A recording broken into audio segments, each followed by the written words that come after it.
This is CBC Here and Now.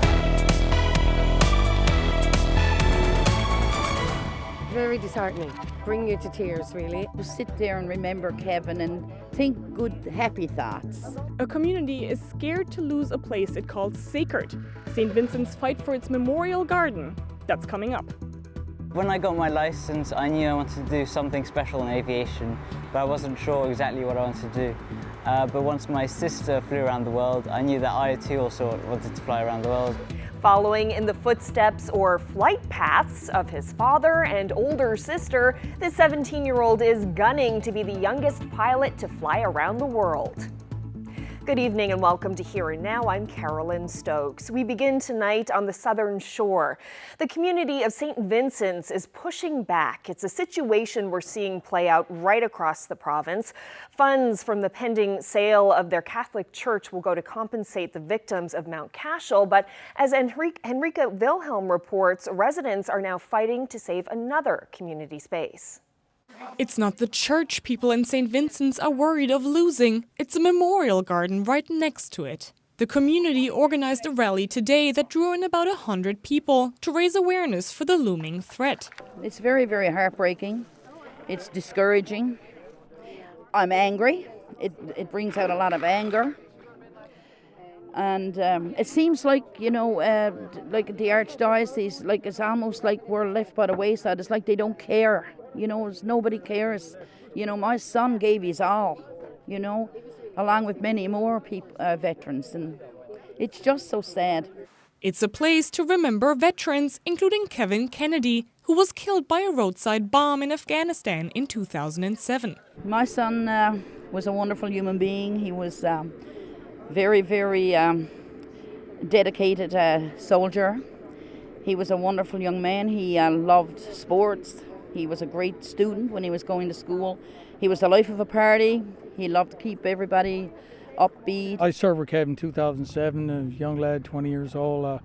I'll always remember him till the day I die. He was a great guy, patriot for his country, and I'm really disgusted that the possibility exists that this may be taken down. The memorial holds a special place in many residents' heart. It's a place I go and sit and reflect. Private Kennedy is a member of our regiment, the Royal Canadian Regiment, and we fought in the same piece of dirt in Afghanistan, so he is my brother. It's a place where you can go, for me, to go and just sit there and remember Kevin and think good, happy thoughts. Losing it? Unimaginable. For some, unthinkable. I'm not ready to accept that yet. We need to get it out. We need to get Canada to support this. We need the federal government to support this. We need the provincial government to support this. It brings you to tears, really, and it should. Like, those who served and those who sacrificed their lives for us to have peace and freedom, well, you have to care. The community is appealing to both archdiocese and potential buyers. We just hope and pray that will tug at somebody's heartstrings, whether it be the archdiocese, that will change it, take it right off the deal, or if someone buys it, like they leave it be. I think the people have spoken. Kevin Kennedy served his country quite honourably. He deserves to be respected honourably. The residents of St. Vincent's are worried that the fate of the garden is immediately linked to the fate of the neighbouring church. But however the outcome of the sale, they said they won't go down without a fight to save the garden that commemorates their veterans. Henrika Wilhelm, CBC News, St. Vincent's. When children in the province return to school next month, they won't have to wear a mask. Masks will not be mandated come September, but they are recommended. The education minister says it will be up to families to decide. He says in-person instruction is the priority.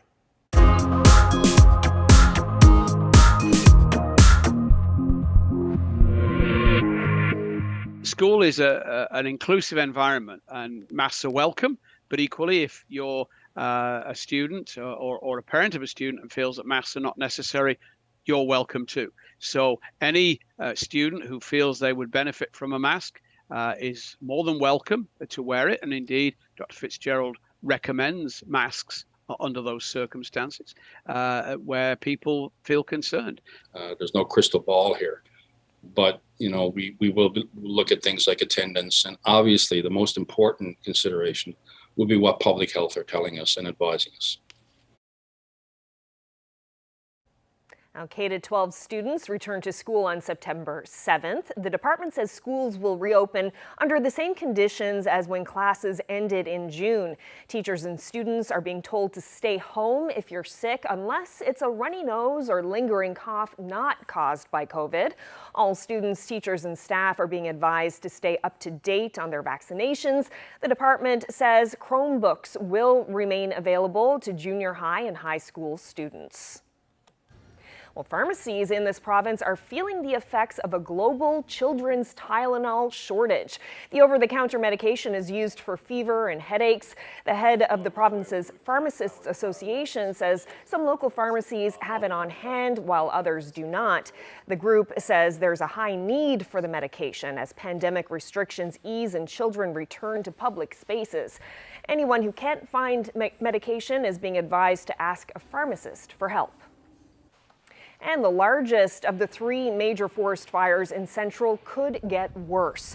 That's according to Forest Fire Duty Officer Mark Lawler. He says the fire in Paradise Lake is still considered out of control as hotspots continue to burn.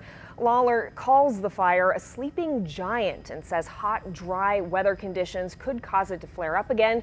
He says the Southern Lake fire is proving particularly difficult. It's burning along cliffs and ledges, making it hard for crews on the ground to access it.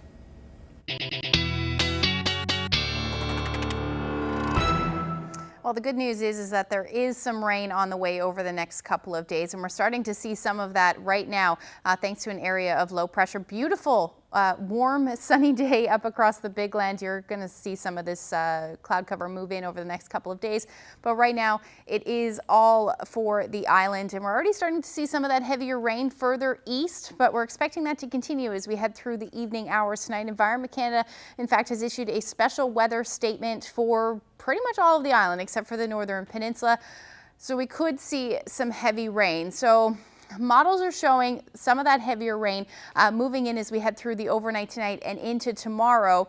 Eventually we'll see that rain ending as we head through the afternoon on Friday, but some of this rain could be very heavy at times, which means we could see upwards of about 50 millimeters of rain in pockets, and you can see the projection is showing some of those areas. Now, this isn't likely exactly where it's going to fall, but some of this rain is certainly possible, and I'll break the full forecast down for you coming up. Thanks, Ashley. Well, it's been more than 2 years since turmoil at Mount Pearl City Hall saw the removal of 2 councillors, plus the departure of top civil servant Steve Kent. The conflict has shifted from City Hall to the halls of justice. Now, a Supreme Court judge has made a key ruling. Rob Antle has the details. The drama at Mount Pearl Council spawned a number of court cases with one thing in common: Facebook messages sent between councillors Andrea Power and Andrew Ledwell and Steve Kent, while Kent was on leave during a workplace harassment investigation. City officials could read those messages as they popped up on a city-owned iPad Kent left behind. They were from Kent's personal account and were related to the ongoing harassment investigation. Those online chats played a big role in what happened next. Kent quit before a vote was held to fire him. Council dismissed Power and Ledwell soon after. Now, a judge says the city should never have viewed those messages, that doing so breached Kent's privacy. The messages can't be used by the city either to justify removing the councillors from office. It's good news in the pair's ongoing legal fight against that decision. I've always been about fair process, and that's what I'm looking to have corrected in this particular situation. I don't think justice was done in a fair and unbiased way, and that's what I'm looking to have corrected. There's been an election since all this went down, but Ledwell says even if returning to council is an option, he doesn't think he will. Power couldn't be reached for comment. As for Steve Kent, he said this: "There's no bitterness here, just relief that this chapter is over and that I'm vindicated. Since what the city did was wrong, ethically and legally, I hope we can finally settle all outstanding matters. It's time to move forward." In a separate action, Kent has sued the city for constructive dismissal and breach of privacy. Mount Pearl has filed a counterclaim. Some of those Facebook messages were already made public in a story here on CBC a year and a half ago. The city released them to someone through Access to Information, and someone anonymously sent them to us. But they won't be part of this case in court moving forward. City officials aren't doing interviews, but say their lawyers are reviewing the decision. Reporting from the St. John's newsroom, I'm Rob Antle for Here and Now. A new study is pointing to the lingering impact of COVID-19 2 years after the infection. It shows a higher risk of brain fog and dementia among patients when compared to those who had other respiratory infections. Like adults, children were at greater risk afterwards of developing seizures, psychotic disorders, which is conditions like schizophrenia, and also transiently brain fog, although fortunately their risks of brain fog passed much more quickly than adults' risks of brain fog seem to. The study by Oxford University looked into more than 1 million patients from each group, mostly in the U.S. Dementia appeared to be a higher risk among seniors who had COVID 2 years ago. And there were more cases of brain fog in adults between 18 and 64. The instances of epilepsy were higher among children, but overall the risk remained low. Staying with health news, the province is expanding access to monkeypox vaccines, including for those in the LGBTQ+ community. Here Now's Garrett Berry has been following this story and is standing by in our newsroom. So Garrett, what more can you tell us? Yeah, this is really going to mark the beginning of preventative use of the monkeypox vaccine in the province. As you mentioned, eligibility is expanded. It's going to be offered to trans people, Two-Spirit Indigenous people, and men who identify as part of the LGBTQ community, provided that those who want the vaccine meet some other criteria as well. Those who've had multiple sexual partners in the past 90 days, who've been diagnosed with a sexually transmitted infection in the last 6 months, or those who've been to venues like a brothel or a sex club in the past 90 days, whether inside or outside the province. Sex workers themselves will also be eligible for the shot. The province's chief public health officer says she'd rather offer it to everyone without these restrictions, but the current supply just doesn't allow it. That's in part because the vaccine being offered in this province is Imvamune, a smallpox vaccine that's shown to be effective against monkeypox as well. Since smallpox has been eradicated from circulation, there's just not much of this vaccine at the ready here or around the world. We haven't had a need for smallpox vaccine on the same scale as we have COVID. And so we have a quite limited supply of this vaccine. And so obviously we have to be responsible with a limited resource and to make sure that we are offering it to people who are at higher risk and where, it's going to have the most impact. The expanded rollout is going to start Monday. The province expects a few hundred people will show up, and it says it can offer a few thousand doses. For those looking to get the shot, you're asked to contact a public health office near you. Fitzgerald says you won't be asked why or how you qualified for that eligibility list. It's because public health doesn't want anybody to feel discouraged when coming forward. Monkeypox should not be associated with any one group or community. It can affect anyone. And while monkeypox has disproportionately affected members of the 2S LGBTQIA+ communities, there are cases in Canada among individuals that are not a part of these communities. So just as with COVID, we remind you to treat everybody with respect, make no assumptions or judgments, and above all, to be kind. Unlike COVID, the monkeypox vaccine can be offered and can be effective even after a person has come in contact with a positive case. So some people may be flagged as a close contact through contact tracing, and they may be offered the vaccine as well. The Department of Health says it will post more information online on its website in the coming days to help those people who are looking to get a vaccine. Reporting live for Here Now, I'm Garrett Berry in St. John's.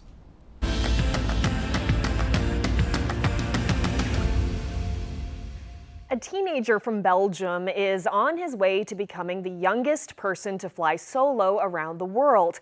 As the CBC's Regan Burden reports, he's following in his family's flight path. Growing up in an aviation family, Mac Rutherford has been flying his entire life. And now He's working on setting a world record. I started flying a lot more often when I was 10 or 11, and when I was 15, I got my license to become the youngest pilot in the world at that point. And then since then, I've basically been training quite a lot with flying, and I did 2 transatlantics before starting my journey. Rutherford arrived in Happy Valley Goose Bay from Montreal for an overnight stop and departed for Greenland this morning. He was greeted by a water cannon salute, members of Five Wing Goose Bay, and the public. It's quite incredible because it's something I haven't experienced before my journey, and I probably won't ever experience again. Rutherford started his journey in March when he was 16 years old. He expected to be finished in 2 to 3 months, but paperwork issues caused some delays. While I was in Dubai, I turned 17 on the 21st of June. It was sort of a mixed bag because, of course, it's nice to have your birthday and all that, but I was turning 17. I was hoping to get back when I was still 16. If all goes as planned, he won't be the only record setter in his family. His sister, Zara Rutherford, became the youngest female to fly solo around the world earlier this year. She did give me quite a few hints, so to always find a way to never get yourself into a situation that you can't get yourself out of. And his sister isn't the only reason the Rutherford name may sound familiar to Labradorians. His father, Sam Rutherford, survived a deadly crash near Monkeypox in 2019. The teenager did a flyover of that community earlier today on his way to Greenland. It's very special to be back in Goose Bay in Labrador. Actually, when I was preparing for my journey, I did 2 transatlantics, and on both of them I stopped in Goose Bay.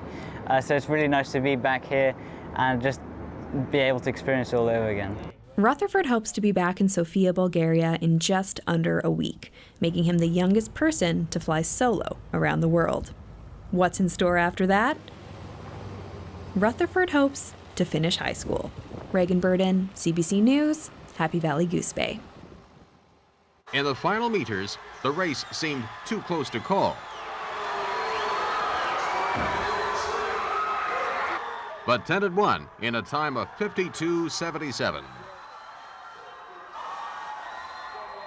That's St. John swimmer Ian Tennant winning a gold medal at the 1993 Canada Games in Kamloops, BC. It took 25 years for Team Newfoundland and Labrador to win another goal in the Canada Games pool. Video producer Dan Arsenault met up with some of the province's current swimming superstars earlier today.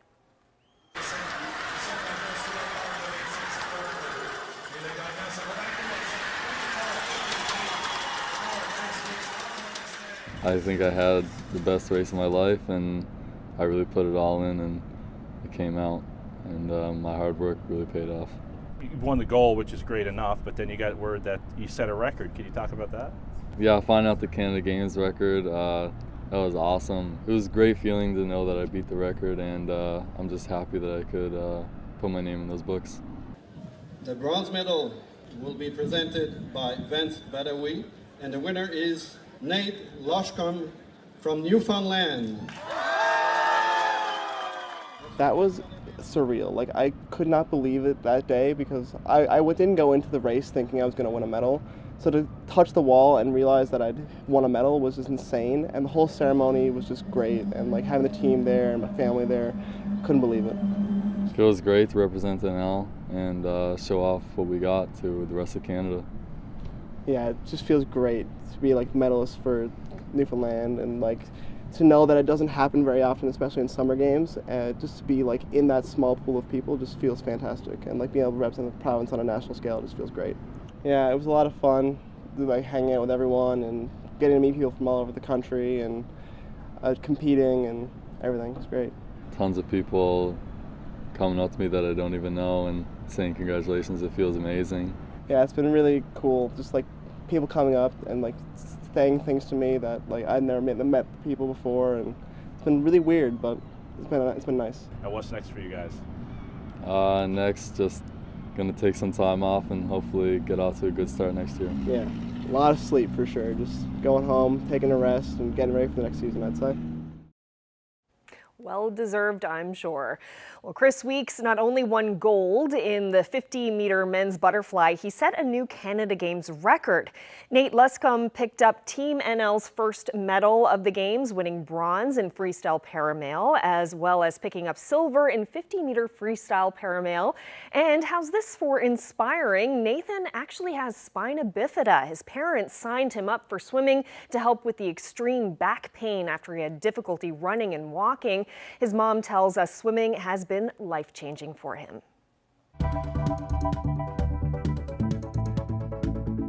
It's nice to meet different people from different parts of the world. It's nice. They buy some things, but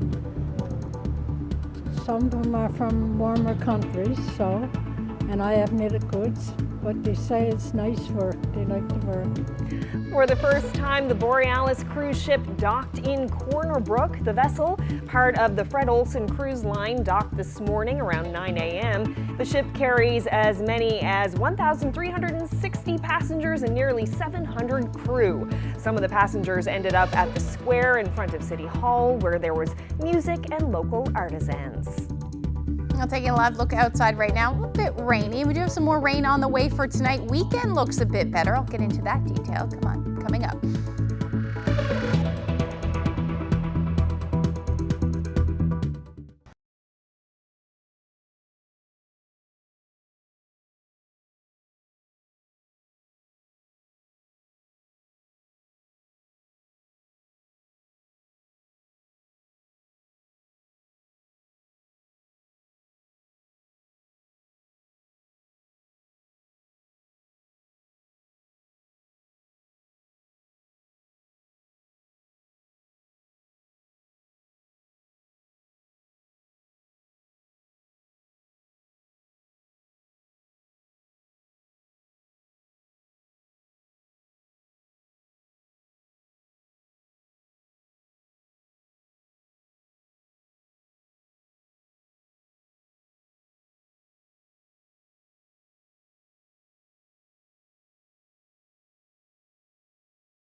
Well, it certainly seems like the summer weather has moved to Labrador. It has. It was cool and kind of wet in St. John's today, but really nice in Labrador. Yeah, it's all thanks to way the wind blows. We've been seeing those easterly winds, which is keeping temperatures cooler for a good chunk of the island. But yeah, it's summer. It's beautifully summer up all across go to Labrador. Labrador. That's right. Let's take a look at those daytime highs today. We're 27, 28 degrees is what the daytime high was. So an absolutely gorgeous day. Even 26 in Makkovik, 22 in Nain. But you take a look at those temperatures across the island. They are much cooler. Coolest in the east. And again, thanks to those easterly winds, only about 16 degrees in St. John's this afternoon. Factor in that humidex. There's a bit of humidity in the air for sure. Feeling more like 24 in St. Lawrence this afternoon, 26 in Badger. So it's certainly feeling a bit muggy, but as we head through the next couple of days, this big air mass or this moist air mass is going to move in, and we're going to see that humidity on the rise for sure. So you can see it's actually pretty classic, this area of low pressure. It's called comma.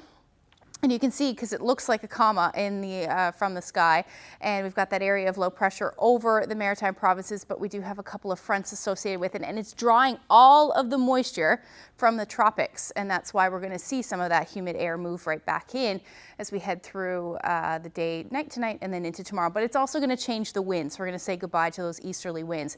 So right now, taking a look at what's going on, we do have those showers moving in, some of them heavy at times, but as we head through the night tonight, it's going to pull some of that moisture. So this is all the moisture that's available up in the atmosphere. There's a lot of it. And again, it's coming down from the tropics. So that's all available to fall. So if we do see some of those heavier showers, like some of the models are predicting, we'll likely see some pretty high accumulation. So Environment Canada does have that special weather statement for essentially the entire island, except for the northern peninsula.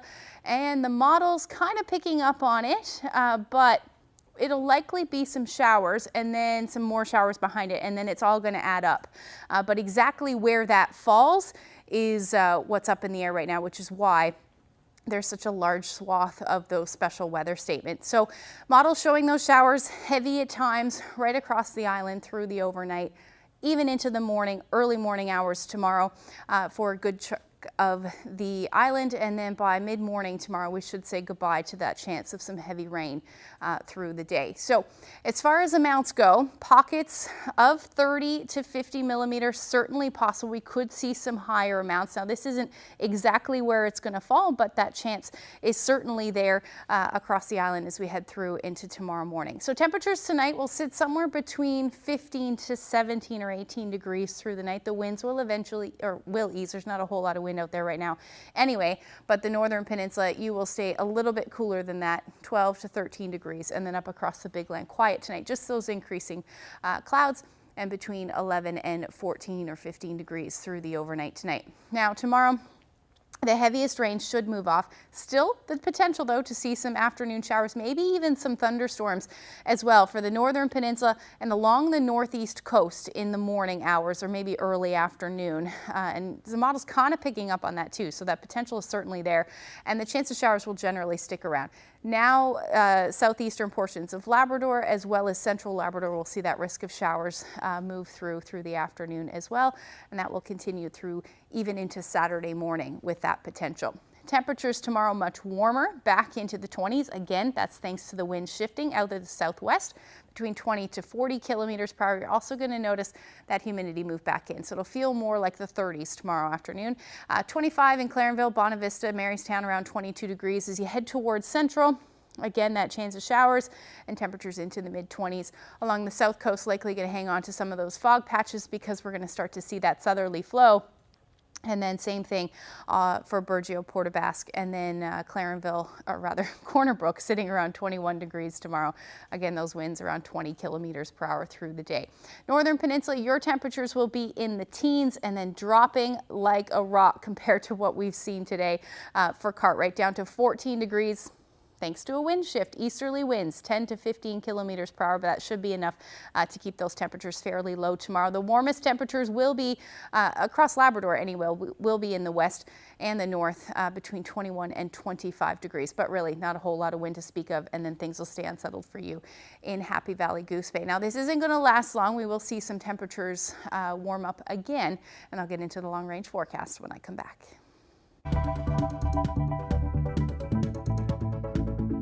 Since Carter Churchill was 6 years old, his parents have been fighting for a full-time American Sign Language teacher in school. Today, Carter is 11 years old, and the Churchill family is taking that battle to the Human Rights Board of Inquiry. We'll have that story coming up.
Well, it's a battle that began in 2017. The Churchill family says the school system has been discriminating against their son Carter, who is deaf.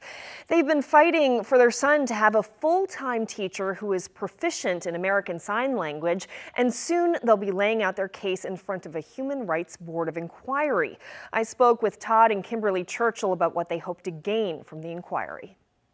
I think it's two things we're trying to accomplish out of the Board of Inquiry. It starts on the 29th. Firstly is to get Carter guarantees of the support he should have gotten from kindergarten, and really struggled along the way, because for a child like Carter who's deaf, there's no guarantee of the proficiency of the teacher you're assigned. There's no guarantee of how much time you will have with that teacher. There's no guarantee of where what type of environment your child will be in. For example, like from kindergarten to grade 3 in Beachy Cove Elementary, my son was completely socially isolated, surrounded by hearing kids. and he was just there. Like, there was no interaction, he was just there. He was the only child in the entire school who was an ASL user, American Sign Language user. So, I mean, just think about how socially isolating that is. And the second part of this is to hold the people accountable who put Carter in that position and not only did it, knew they were doing it. We want to make sure that this never happens to another child, this never happens to another family. So the things that need to be done and should have been done will be put in place so that future children who are deaf and do need ASL as their first language will have a right start off in life and will be given the resources that they need right from the beginning. Carter's going into grade 6 in a few weeks and he can't read. Like, how did that happen? How did an 11-year-old get pushed along the system to grade 6 and not be able to read? Just imagine if you said that for a hearing child. A hearing child was pushed through the system and is illiterate in grade 6. An education that is equitable to children who are hearing is basically what it comes down to. If you're a parent of a hearing child and they're in the English school district right now, think about what they have access to. And whatever they have access to, Carter should have access to. There shouldn't be a fight. Us as parents and as a family shouldn't have sacrificed the last 6 years of our life, mentally, emotionally, and financially, to fight for our child to have what your child has and should have. I mean, it's a human right and all children should have the same access to education. We have been fighting every single step of the way to get the basic things that he needs, like a teacher who can speak ASL, like a teacher who can teach him the curriculum, like having deaf peers around him that he can socially interact with, and have incidental learning, be around deaf role models that he desperately and critically needs in order to develop a self-esteem and identity with deaf culture and deaf community. And these are things that we've been fighting for that he has lost. You know, Carter was integrated every year into the school program. He was integrated. We never asked for Carter to be integrated into the school system. It comes off as if it was an option. There was no option. Your child is mainstreamed into an inclusive, supposedly, education system. And integrated means you're going to take a deaf child and just put them in the classroom full of hearing children. That's what integrated means. It means you're sitting in a classroom surrounded by hearing children. It would never be accepted for a hearing child to be put in a classroom surrounded by children that can't communicate with that child. It would never be accepted. You know, I don't think any parent every summer should have sleepless nights wondering what is my son or daughter's education going to look like in September.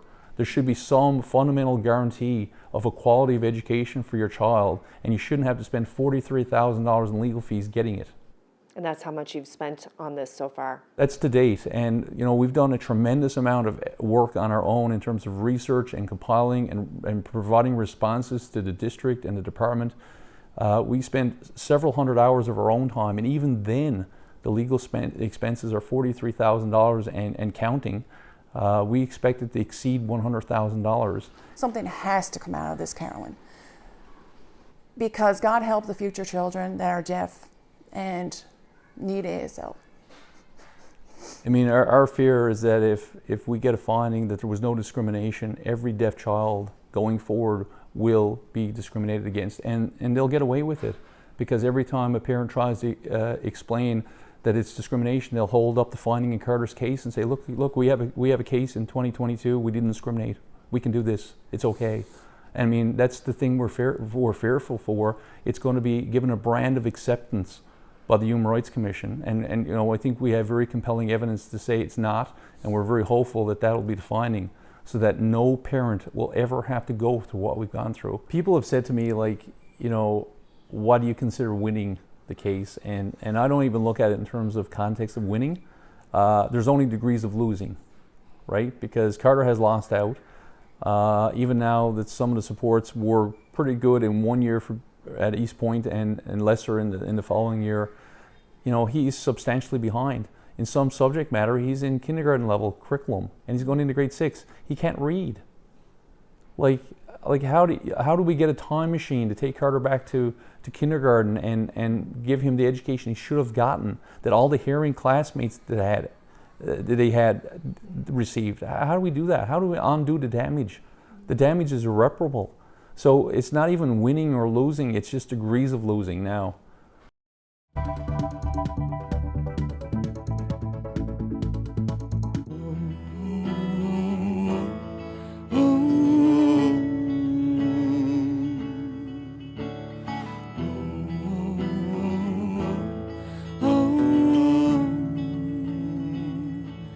my sword, a painter's brush.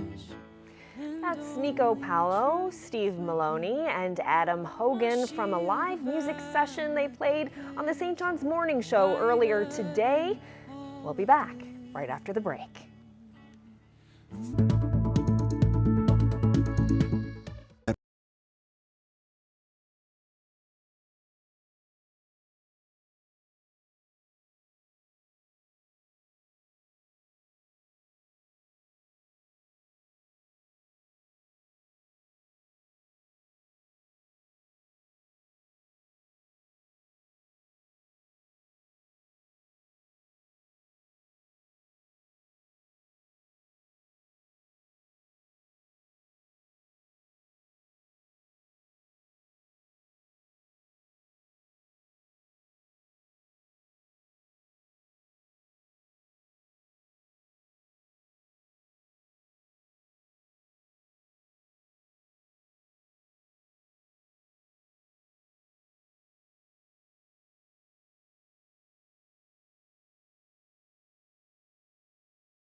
If they don't have it, you don't need it. That's the motto at Faith's Discount Boutique thrift store in Labrador City. Proceeds from the new store go towards the local animal shelter. And as you're about to hear, they're in need of plenty of support. We are standing in Faith's Discount Boutique. We are a thrift store that is located in Labrador City. And we are a part of the animal shelter, so this is our own little way of making some extra money to help the animals in our community. Well, on our first day, we had a lineup right to the back of our stairs on both sides of the hallway, and we did absolutely amazing. It was unbelievable. They could find just about everything. We have many antiques here. We have baked goods. We have homemade items, crafts from local vendors. We have Scentsy products. We have beautiful china, mugs, any type of dishes, clothing, costumes, toys, games, As our sign says, if we don't have it, you don't need it. Well, Cody is we call him our $1 million dog because we're terrified that that's what it's going to cost by the time we're all done with him. He came to us from Quebec. The breeder did not want him back, so he had no other place to go. So of course, as always, we stepped in and we reached out to the community as we always do, and it was unbelievable, the response. So during that time, we made the decision that we were going to take ownership of him. We found a wonderful forever foster is what we call them. So what that means is that we find a wonderful home. We pay the vet bill for the duration of his life and make sure that he gets quality care. We have a young lady. Her name is Kayla Pele. As you can see, an amazing job. You know, it's just absolutely amazing. And she donated her work to us. We're getting pretty close to having to make some serious decisions about our shelter and the well-being of it. You know, it's falling apart basically, and you know, it's really not suitable for an animal, in my opinion. And you know, when they come to us, they're very scared. They need the proper resources that we can provide for them, and we're going to provide for them now. There's no doubt in our minds with, like I said, the opening of the store. This is definitely a game changer for our shelter. I'll do the small one and then the big one. Okay, sure. So can you tell me what you got at the store today? I got a Nerf gun with extra bullet storage, and the bullet goes in here. Oh. And what about this? This one is extra. And what's it like knowing all these toys help the animals? Yes. Do you have any pets? Yes. What do you have? I have a dog. And what's your dog's name? Coda. Coda. Oh, there's a bit of water. There's still some water in the gun. Is there water in there?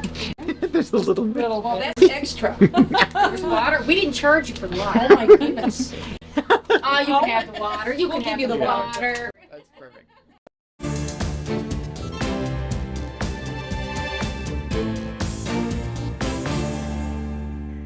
Earlier in the show, we introduced you to some impressive Canada Games athletes from this province. Well, a young Inuk athlete from Nunavut has also made history. He's the first competitor from that community to win gold at the Games. As he tells the CBC's Juanita Taylor, the older brother he lost to tragedy was a big part of his win. With his gold medal around his neck, Ikiluak Avalak is greeted first by his father, one of hundreds of people filling the Cambridge Bay Airport. Oh, we're all so excited, just bubbling behind my head. I'm so glad that everybody's here to support the whole team. Then a hero's parade around the western Nunavut community where about 2,000 people live. The celebrations continued into the evening, including videos featuring the athletes and a recap of that gold medal match. The 18-year-old says being Nunavut's first ever gold medalist still feels like a dream. It's definitely a lifetime memory that I'll always hold. And he credits this man, his coach, who says Avalak's win was the most emotional he's ever been. It's not only for him, but it's for all Inuit, it's for all of Nunavut, because it shows that, you know, you can come from a small Indigenous community, Inuit community, and you can reach the top of the stage. But there's another person special to Avalak who he says helped him win gold. His late brother Joannesy, who took his own life in 2015. He was my big brother, yes. Just thinking that he was there. I didn't see him there, but I felt his presence there, and that gave me a big confidence booster in my gold medal match. An emotional Avalak mentioned his brother in his victory speech right after his win, a heartfelt moment for their father. And I'm so happy, I'm so proud of him. My family and my siblings, we all had, we all had tears about it, but those tears for me, it's part of healing. Wrestling itself was part of Avalak's healing. Wrestling saved my life. It didn't just change me. I was just around a misguided crowd. Best I could say is it saved me from a life behind bars or even worse. Now he's focused on his next goal. The goal to the Olympics. That's something people in Cambridge Bay say they can see in 2024. Ikiluak Avalak competing at the Summer Olympics in Paris. Juanita Taylor, CBC News, Cambridge Bay, Nunavut.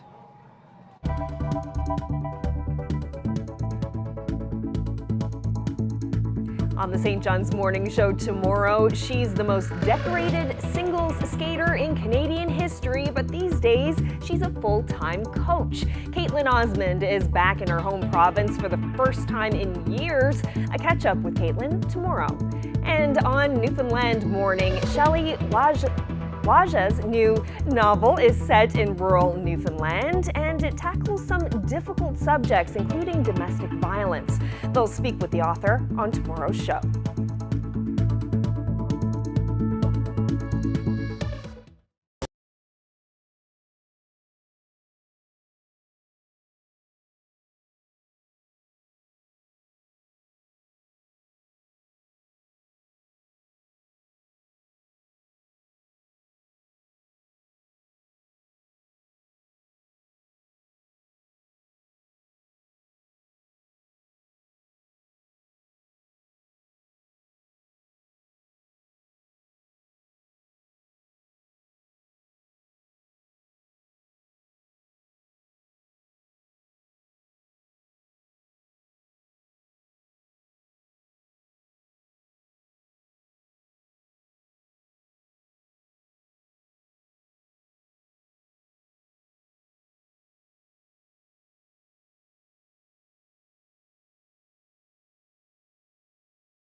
An iconic Canadian retailer is set to make a comeback.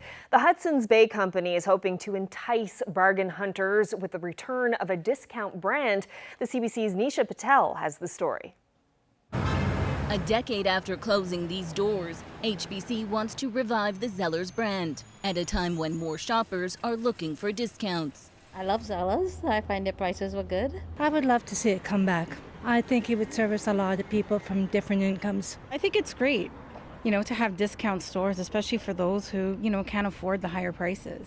The company says it will launch a new website for online shopping and will use the space within some existing Hudson's Bay stores to sell housewares, toys, and clothing under the Zellers label. Perhaps it's an exercise to bring in consumers into Hudson's Bay stores that may not otherwise go to the stores because they may think that they're too expensive. The new plan also comes as HBC defends a trademark lawsuit against a Quebec family who started to use the Zellers name. HBC opened 2 Zellers pop-ups inside Bay stores last year, testing whether consumers would welcome a Zellers comeback. While the company seems to be banking on nostalgia to entice shoppers, analysts say how the launch is executed is key. People did have fond memories of the branding, but they didn't necessarily have fond memories of the stores. 20 years ago, Zellers was at its peak with more than 350 locations, but business lagged amid competition with Walmart. HBC sold off its leases to Target and had closed most Zellers stores by 2013. It's really low risk to them to do this. I just don't see it being a massive business like it used to be. HBC hasn't said which Bay stores will host the Zellers brand first, just that there will be a presence across Canada, launching early next year. Nisha Patel, CBC News, Toronto. Okay, let's continue this discount blast from the past. Back in 1994, there was a major department store shakeup in this province. 7 of the island's 8 Woolco stores had been bought up by American supergiant Walmart, and local shoppers and Woolco staff didn't know what to expect.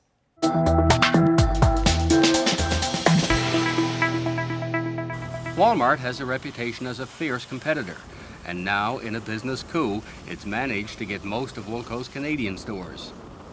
The store on Water Street is among 20 or so Walmart doesn't want, and it's not clear what's going to happen to them. I prefer not to talk about it. Store workers didn't want to talk about it today, and neither would the store manager. John Barrington of Woolco in Toronto spoke briefly today on CBC Radio. At the present, our people are working hard to come up with some either alternative uses or other ways in which the store might be handled. A few shoppers and some regulars in front of the store say Water Street won't be the same without Woolco. It's a sin to see it, dying out so much, where it was years ago as a child. I can remember it being so lively and full of life. Well, it has been a trademark of St. John's for quite some time, but I understand Walmart is a pretty good store. I'm definitely going to miss Woolco. I do volunteer work here 5 days a week, and every single day I'm in Woolco at least twice, It's got everything that we need. Woolco won't say for sure what's going to happen to the Water Street store. It could be closed down altogether. It could be converted to a specialty shop or discount store. If that happens, the 60 or so workers may get to keep their jobs.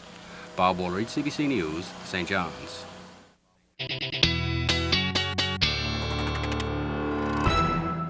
Well, the weather lately has been really good for shopping, but as we head through the weekend, the sun will finally come out, and hopefully we can get some outdoor activities on the go. But as we head through the day on Saturday, we will start to see that clearing trend. Likely going to see those showers sticking around for a good chunk of the afternoon, but then the clearing skies should happen as we get into the evening hours. Still looking at the chance of a few showers up across the big land, but overall the weather will improve, and that's certainly good news. Although the temperatures by the time we get to Saturday are going to drop a little bit into the 20s, maybe even the teens as well for the West Coast, Northern Peninsula, and then up across Labrador as well. So you're going to hang on to those cooler temperatures across the coast, about 16 degrees in Cartwright, but the warmest temperatures will be in Lab West, 27 degrees through the day. Big change though up across Nain, only hovering around 10 degrees, and that's again because of the way the winds are blowing. Now, as we head into Saturday evening and Sunday morning, this is where we should see the best weather of the weekend for sure across the island, with lots of sunshine and then some showers unsettled up across the big land. The chance of some showers through the morning hours heading towards central Labrador into the afternoon, and then most of Labrador seeing those showers as we head towards the evening hours as well. Temperatures again though are going to stay quite mild, so back up about 23 degrees in Cartwright, 27 in Happy Valley, Goose Bay, and a bit cooler for you in Lab City. But those temperatures warming for the island as well. So 27 degrees the story for Corner Brook for your Sunday afternoon. Grand Falls, Windsor and Gander both in those high 20s, but a bit of a drop in that temperature across St. John, so hovering around 19 degrees. But taking a look at the long range forecast after that, nice and warm and sunny. So the beginning of next week starting pretty nice if you've taken that week off. 26 degrees, 25 on Tuesday with a mix of sun and cloud. And then for central Newfoundland, you're looking at that warm up as well. We may see some rain move in late day on Tuesday, a little earlier for western Newfoundland, but overall those temperatures into the high 20s and also some humidity sticking around as well.